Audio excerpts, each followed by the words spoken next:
भागवत गीता अध्याय 2 गीता का सार पार्ट 2 में आगे देखते हैं। श्री कृष्ण ने अर्जुन को कहा, हे पृथापुत्र, इस हीन नपुंसकता को प्राप्त मत हो, ये तुम्हें शोभा नहीं देती। हे शत्रुओं के दमन करता, हृदय की क्षुद्र दुर्बलता को त्याग कर युद्ध के लिए खड़े हो। मतलब कृष्ण अर्जुन को कहता है कि ये हीन व्यवहार मत करो, तुम एक क्षत्रिय हो, युद्ध के लिए बने हो, और ये युद्ध हो ही इसीलिए रहा है क्योंकि तुम्हारे परिवार का दमन हुआ है, तो तुम्हें युद्ध करना ही होगा, यही तुम्हारा कर्म है। और जो कर्म मार्ग से हटता है उसको 84 लाख योनियों में फिर से घूमना पड़ता है। इससे अच्छा अपना कर्म करो और जो तुम्हारे साथ हुआ था उसका प्रतिकार करो, ताकि आगे से किसी और के साथ ना हो। तात्पर्य, अर्जुन को पृथा पुत्र के रूप में संबोधित किया गया है। पृथा कृष्ण के पिता वासुदेव की बहन थी, अतः कृष्ण के साथ अर्जुन का रक्त संबंध था। यदि क्षत्रिय पुत्र लड़ने से मना करता है तो वह नाम के क्षत्रिय हैं, और यदि ब्राह्मण पुत्र अपवित्र कार्य करता है तो वह नाम का ब्राह्मण है। पर ये जात से नहीं होता, ये वर्ण के हिसाब से होता है, सबके कर्म के हिसाब से होता है। ऐसा नहीं है कि एक क्षत्रिय का पुत्र है और वो भी क्षत्रिय ही हो गया। सबका कर्म होता है, जो लड़ाकू होते हैं वो क्षत्रिय होते हैं, जो दूसरों का सुरक्षा करते हैं। इस प्रकार से भी देखा जाए तो सोल्जर्स को क्षत्रिय बोला जा सकता है, क्योंकि वही सुरक्षा करते हैं। ऐसे क्षत्रिय तथा ब्राह्मण अपने पिता के अयोग्य पुत्र होते हैं। अतः कृष्ण ये नहीं चाहते थे कि अर्जुन अयोग्य क्षत्रिय पुत्र कहलाए। अर्जुन श्री कृष्ण का घनिष्ठ मित्र था और श्री कृष्ण प्रत्यक्ष रूप से उनका रक्त का संचालन कर रहे थे। लेकिन तब तक संचालन नहीं कर रहे थे, अभी तो बीच में ही थे, गीता ही चल रहा था, इसके बाद चेक करने वाले थे। लेकिन हाँ, तब बीच फील्ड में भी तो वही चला करके लाए थे, तो संचालन वही कर रहे थे एटलीस्ट। किंतु इन सभी गुणों के हेतु होते हुए भी यदि अर्जुन युद्ध भूमि को छोड़ता है तो वो अत्यंत नंदनीय कार्य करेगा। अतः श्री कृष्ण ने कहा कि ऐसी प्रवृत्ति अर्जुन के व्यक्तित्व को शोभा नहीं देती। अर्जुन ये तर्क कर सकता था कि वह परम पूज्य भीष्म तथा स्वजनों के प्रति उदार दृष्टिकोण के कारण युद्ध भूमि छोड़ रहा है, किंतु श्री कृष्ण ऐसे उदारता केवल हृदय दुर्बलता मानते हैं। बिल्कुल ऐसी कायरता हृदय का दुर्बलता ही है, क्योंकि आज अगर वो वापस चला जाता तो ऐसा नहीं है कि दुर्योधन उसको छोड़ देता, पीछे से आता उसके बाद मारता। लेकिन अगर वो वापस चला जाता तो दो राजाओं ने उसके ऊपर में भरोसा करके उसने दुर्योधन से शत्रुता मोल ली, हस्तिनापुर से शत्रुता मोल ली, महामहिम भीष्म जैसे योद्धाओं से शत्रुता मोल ली। उनके ऊपर में क्या गुजर थी कि जिसके भरोसे पे मैं युद्ध करने आया था, साला ये भी युद्ध से भाग गया है। उनको तो जीवन भर हार का एक अपयश भोगना पड़ता है, क्योंकि आखिर उनका हार का मतलब है और सारे राजाओं का हार, क्योंकि वो राजा भी तो उसी युद्ध में थे। सही बोल। अतः अर्जुन जैसे व्यक्ति को श्री कृष्ण के प्रत्यक्ष निर्देशन में ऐसी उदारता या तथा कथित अहिंसा का परित्याग कर देना चाहिए। बिल्कुल। अर्जुन ने श्री कृष्ण को कहा, हे शत्रुघ्नता, हे मधुसूदन, मैं युद्ध भूमि में किस तरह महामहिम भीष्म तथा आचार्य द्रोण जैसे पूजनीय व्यक्ति पर उलट कर बाण चलाऊंगा। उसने सीधा भीष्म और द्रोण लिखा हुआ है, जबकि अर्जुन ऐसे बात कर ही नहीं सकता। महामहिम भीष्म तात्श्री बोलता था और द्रोण को आचार्य के बिना वो कैसे बोल सकता था। थोड़ा करेक्शन करके लिखना चाहिए हालांकि इसमें। तो तात्पर्य है इसका नॉर्मली भाषा में तो यही है कि वो कृष्ण को कह रहा है कि ये मेरे तात्श्री हैं और मेरे आचार्य जिन्होंने मुझे युद्ध विद्या सिखाई है, मैं उनके ऊपर मैं कैसे प्रहार कर सकता हूँ। लोग क्या बोलेंगे कि जिसने इसको खाना सिखाया है भैंस की, उसी का प्लेट छीन रहा है।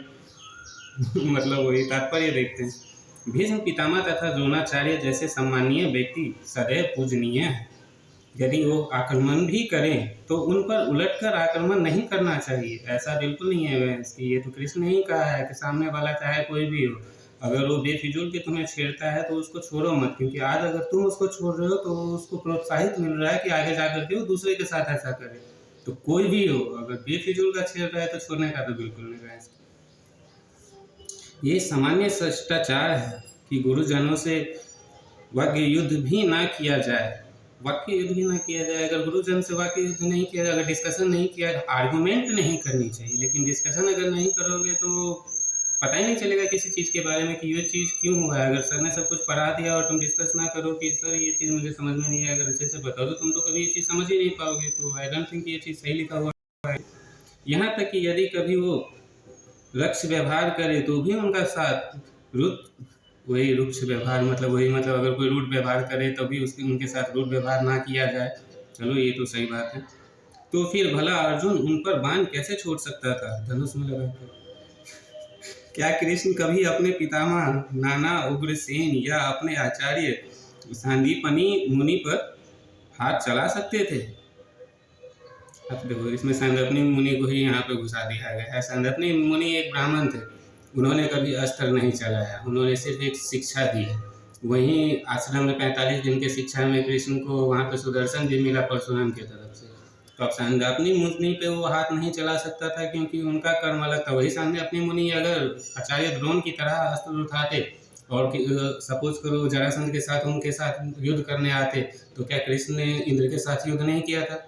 कृष्ण ने तो स्वयं महादेव के साथ युद्ध किया था बानासुर के अपने पोते अनिरुद्ध की शादी करवाने के लिए। उसने बानासुर के खिलाफ गया उस वक्त महादेव के वरदान के कारण। जब महादेव लड़ने आए वहाँ पे तो कृष्ण ने तो स्वयं महादेव के साथ युद्ध किया था। तो ऐसे कैसे हो सकता है कि सामने वाला अगर अपने सामने में शस्त्र उठाए तो अगर वो कोई भी हो तो उसको प्रतिकार न कर रहा है? ऐसा तो कोई भी गुरु अपने स्टूडेंट को शिक्षा दे ही नहीं सकता कि कभी कुछ टेंस में मैं और तुम सामने बैठ जाओ तो मेरी इज्जत रखने के लिए तुम हार जाना। ऐसा तो कोई भी गुरु नहीं बोलेगा अपने स्टूडेंट को। क्या ये तो वही गया। अर्जुन ने श्री कृष्ण की समझ यही कुछ तर्क प्रस्तुत की। हे महापुरुषों को जो मेरे गुरु हैं, ऐसे महापुरुष जो मेरे गुरु हैं, उन्हें मारकर जीने की अपेक्षा इस संसार में भीख मांगकर खाना अच्छा है। आजकल के जो हमारे बाबा हैं ये चीज़ें सिखाते हैं, भिक्षाम देहि, अपने धर्म कर्म फैलाओ, साले काम धंधा छोड़ो, घर घर घूमो, ऐसी धर्म कर्म फैलाओ, भिक्षाम देहि। और सब लोग यही करेगा तो भीख देगा क्योंकि साला हर कोई तो भिक्षाम देही।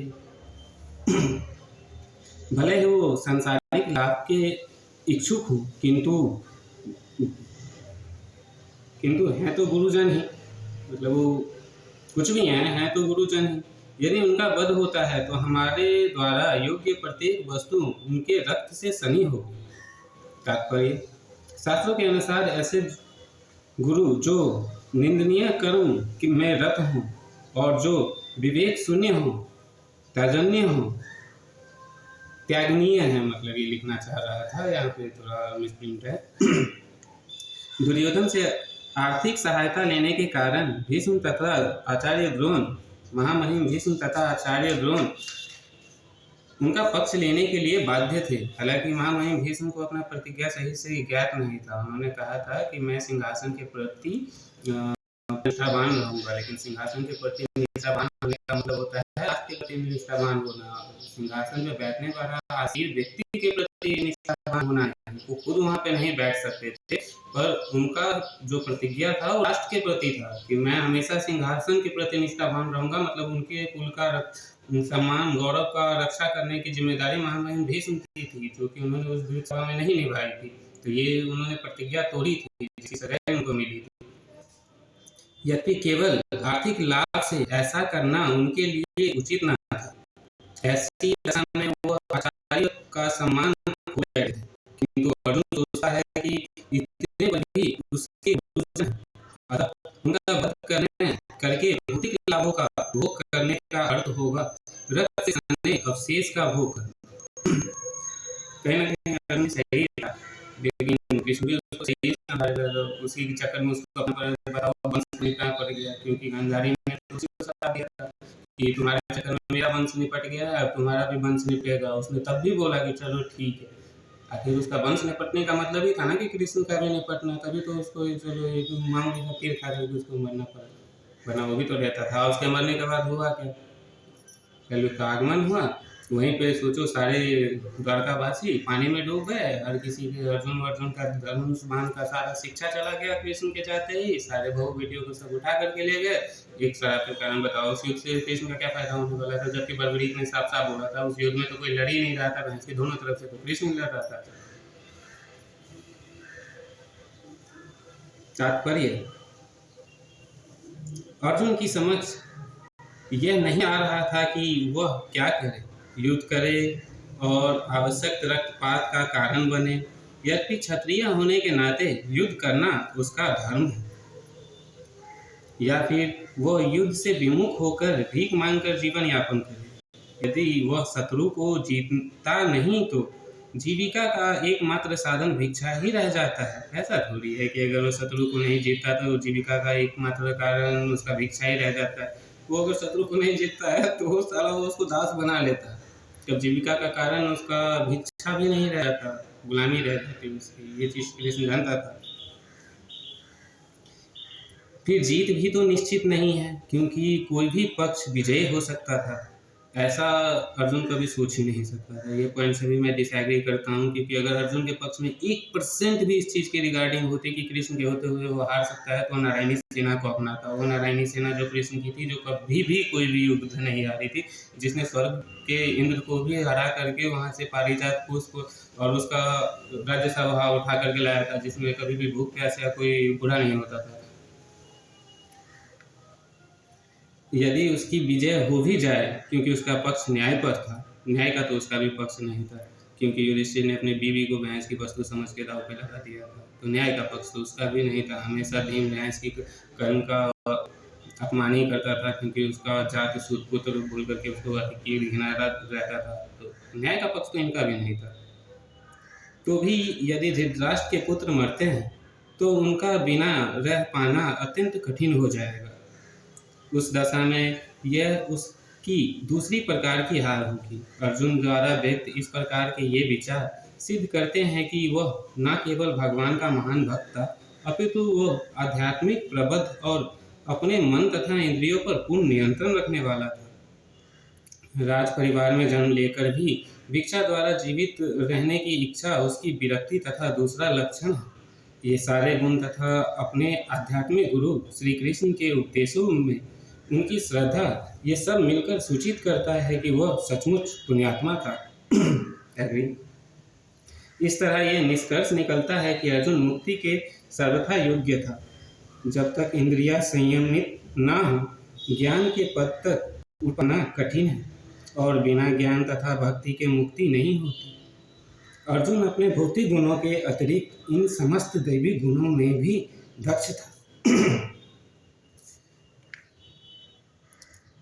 अब इससे आगे, अब मैं अपनी कृपण दुर्बलता के कारण अपना कर्तव्य भूल गया हूँ और सारा धैर्य खो चुका हूँ। ऐसी अवस्था में मैं आपसे कुछ पूछ रहा हूँ कि जो मेरे लिए श्रेष्ठकर हो उसे निश्चित रूप से बताएं। अब मैं आपका शिष्य हूँ और आपका शरणागत हूँ, कृपया मुझे उपदेश दें।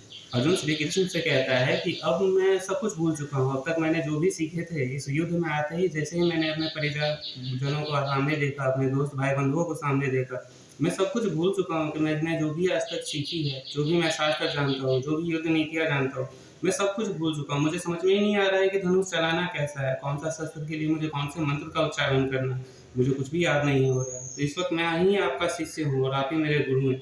प्लीज़ मेरे मार्गदर्शन करें और मुझे बताएं कि मुझे लिए क्या उचित है और क्या करना चाहिए, और अगर वो करना चाहिए तो उससे मेरे क्या फ़ायदा है और विश्व का क्या फ़ायदा है, और अगर नहीं करना चाहिए तो क्यों नहीं करना चाहिए, उससे क्या होने वाला है। मतलब उस चीज़ से रिलेटेड वो बोल रहा था कि मुझे पूरा डिस्क्राइब कर दो कि इससे मैं ये क्यों कर रहा हूँ, किसके लिए कर रहा हूँ और इससे होगा क्या। आगे सही क्वेश्चन कर रहा था। आगे के बारे में अगले पार्ट में जानेंगे।